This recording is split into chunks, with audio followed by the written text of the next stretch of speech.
ಯಾರು ಹೆತ್ತರಯ್ಯ ಇಂಥ ಕಂದನನ್ನು, ಅಂತ ಲೋಕ ಮೆಚ್ಚಬೇಕು ನಿನ್ನನ್ನು.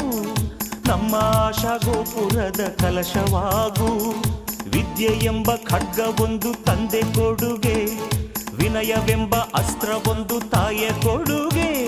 ದ್ರೋಹಿ ಎಂಬ ಪಟ್ಟದಿಂದ ದೂರವಾಗು, ಕೋಪವೇ ಹಿಂಸೆಗೆ ಕಾರಣ, ಸಹನೆಯೇ ಬಾಳಿಗೆ ಭೂಷಣ.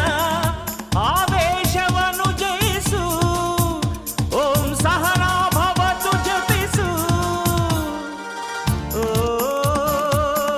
ಮೈ ಸನ್, ಅಮ್ಮ